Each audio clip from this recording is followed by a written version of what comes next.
Yuqorida aytdingiz Shuhrat aka, aybdor qidirilyapti deb. Borib yana Rossiyada ko'rishimiz mumkinmi? Kimnidir deylik, mudofaa vazirinimi yoki harbiy ishlar bo'yicha, harbiy buyurtmalar bo'yicha qaysidir siyosatchiga to'nkarib ketilishimi yoki borib aybdorgacha yetib borish mumkinmi?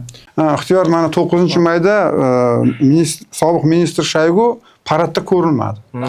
Sovet traditsiyalari bor, biz bilamiz. Bu kim agar katta shunaqa masjidlarda ketdi ko'rinmay qolishi ma'lum bir muddatdan keyin uni ustidan jinoiy ish ochish bilan baravar.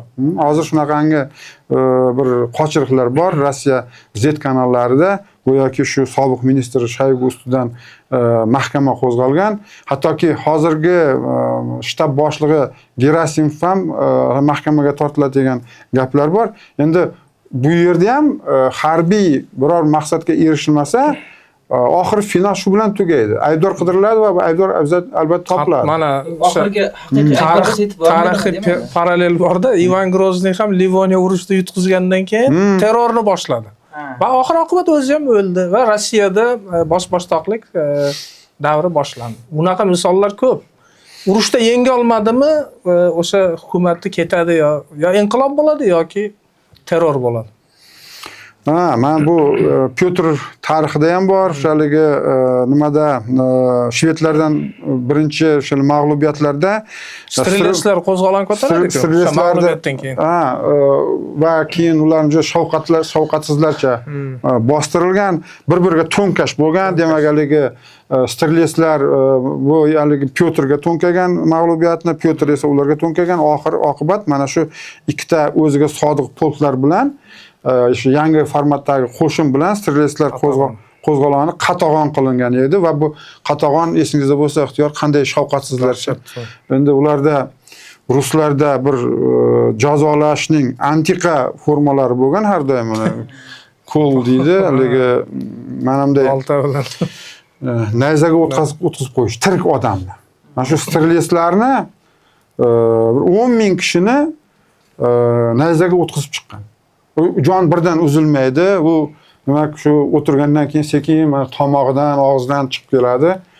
Orqasidan Shuhrat aka podshoni o'zi ham kalla olganda, o'sha Pyotr birini o'zi ham Streletslarni haligi kallasini qo'zg'olonchi bir 2-3 soat o'lmasdan azobda bo'ladi.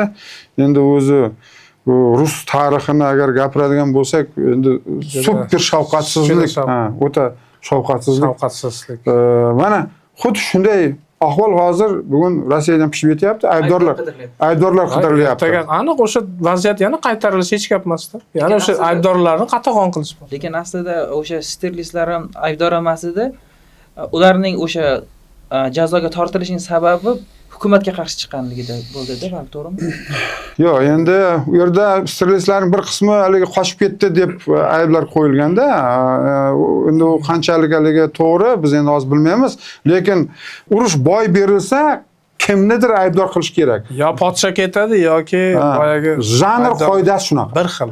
Mana janr qoidasi shunday. Mana janr qoidasi bo'yicha hozir iqtisodda bu balkim Nabiyulina qurbon qilinar. Markaziy bank hamma narsani rasvosini chiqardi. Mana shu Nabiyulina iqtisodimizni pachag'ini chiqardi deb uni qurbon qilish mumkin, chunki uning adresiga ham shunaqa gaplar yangrayapti. Hattoki mana o'tgan hafta Ixtiyor uyida haligi obus deydi-ku, nima deydi, tintuv bo'lganligi haqida axborotlar chiqdi.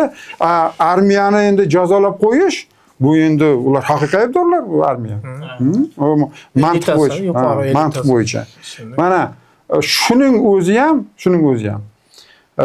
ahvol yomonligini ko'rsatyapti. O'zi bosh muammo bugungi kunda hozirgi vaziyatni Rossiya hukumati xalqiga g'alaba deb taqdim qila olmasligida xalq norozi bo'ladi. Bu g'alaba emas deydi. Mana hozir aytsa agarda, mana bo'ldi, tinchlik o'rnatamiz, mana shu bizni hozirgi armiyamiz turgan hududda biz tinchlik o'rnatamiz desa, Rossiya xalqi g'alaba qilmadik-ku deb aytadi. Va buni g'alaba deb ishontira olmayapti. Bular qanchalik hozir g'alaba deb ishontirishni xohlasa ham ishontira olmaydi. Va ikkinchi tarafdan iqtisodiy уже nima kelib qoldi. Iqtisodiy tarafdan seza boshlaydi endi Rossiya. Ha, endi mana haligi bugungi kunda kartoshkaning narxi 3-4 dollar bo'lib ketdi, bizni pulga bir 50-60 mingga chiqib ketdi.